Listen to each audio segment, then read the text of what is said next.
Okay, so this book, it's kind of like Name of the Wind. Okay. Okay, never mind. Just a little bit darker than Name of the Wind.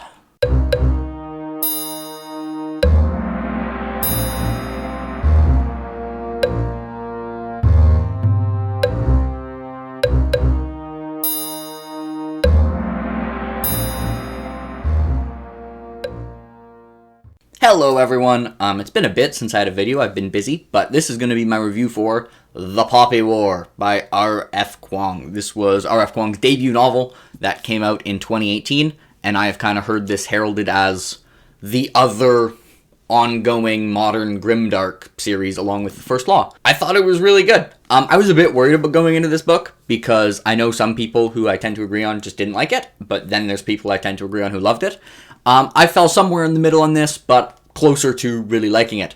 So, what is The Poppy War about? The Poppy War follows a protagonist called Rin, who is kind of relatively poor and lives in the backwater, but wants to get her way into the super elite fancy military school. And before we get the explanation of war and the side effects of war, we get R.F Kuang basically attacking standardized tests by having her study an absolute shit ton, and then that knowledge not preparing her at all for actually knowing basic things about the world. So that was fun. We've got most of this, but the first third of this book is standardized tests suck and don't prepare you for anything, and then the last 2/3 is war sucks. Anyway, the first third actually really did remind me of the university sections of Name of the Wind, where you kind of have this person kind of going through studies, and there's even an Eladin type character.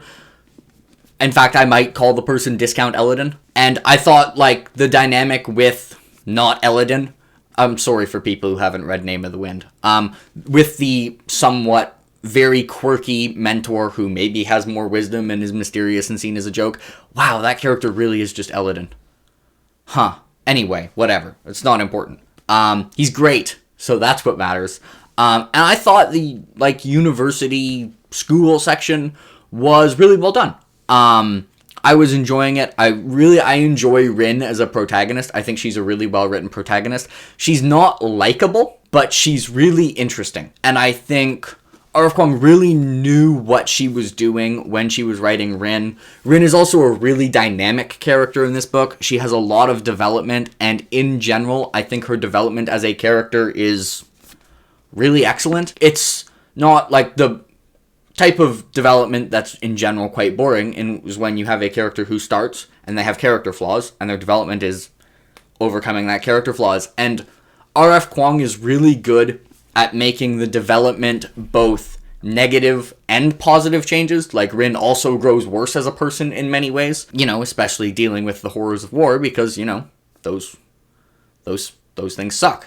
And I think Rin in general, just as a protagonist, is one of my biggest pros of the book. The setting was also really interesting. I haven't read that much that's basically set in the equivalent of China. Now, there's fantasy books that are clearly based on a setting. This kind of takes that one step further. A Song of Ice and Fire has a lot that reminds you of medieval Europe.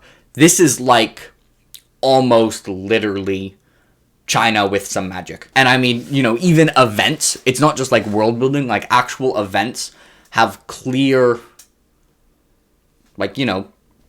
correlating events that happened in real world history. And one reason it's brutal is that, there's some stuff in 20th century Chinese history that is pretty brutal. So expect similar levels of grimdark as reality in 20th century China. That's how much grimdark you can expect, and it's pretty dark. And I think the other thing to talk about is kind of the writing style. And I thought prose-wise this book was pretty average. It's very straightforward prose. I'd say the prose reminded me of Sanderson and Jim Butcher. I think if you are a fan of more straightforward prose, you'll probably like the prose of this book. I think it's a good execution of straightforward prose. It's very rarely clumsy, but it's also you're not really gonna get parts that you reread 5 times because it's like, oh, the wording there is just so perfect. It's not that kind of book. And I think one thing is pacing wise, it's really quick. This is the rare book where I feel like it probably should have been a little bit longer.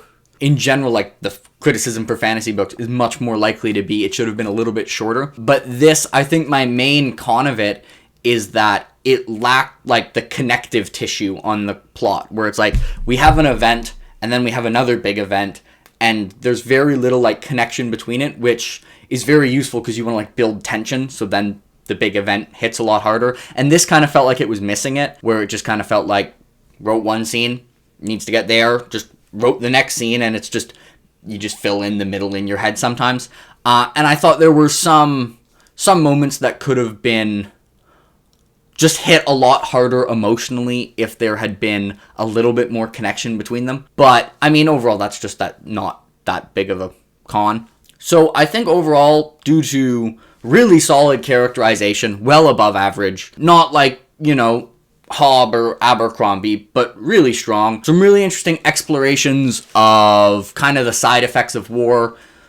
Everything being really well researched. I really appreciate this, especially when someone is going for, like, the grimdark, realistic tone. Something that sometimes bothers me is grimdark authors who have, like, the really realistic tone, but then also just didn't do any research. So sometimes see stuff and I'm just like, okay, that's just not a thing. But I mean, obviously that doesn't bother me that much when it happens, but it doesn't happen here because R.F. Kuang really did her research for this book. I mean, it's what she was studying at school, so it was pretty easy for her to do her research, but I'm not going to knock points for being efficient in that you were studying for school and doing research for your fantasy book at the same time. That's just good use of time.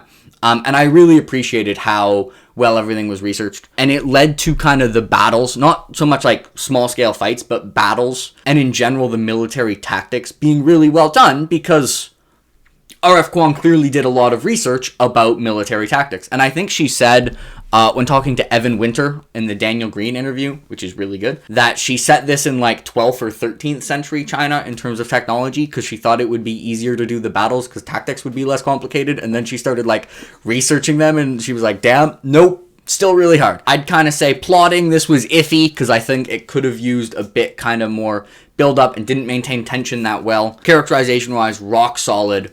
Prose, very good execution of straightforward. I think it was really strong thematically, and the action was good. So overall, it was a really, really solid debut novel that I really enjoyed reading. This was, like, reading this at the same time as I read Fool's Errand by Robin Hobb was a great example to authors why killing more people is not more emotional to the reader than, like, just the same tragedy but killing less people. Like, just changing the number, it just doesn't change the emotional impact. The point of storytelling is kind of to make you relate to tragedies that aren't related to your life when you're reading fantasy books that are hoping, like, to hit you in the feels.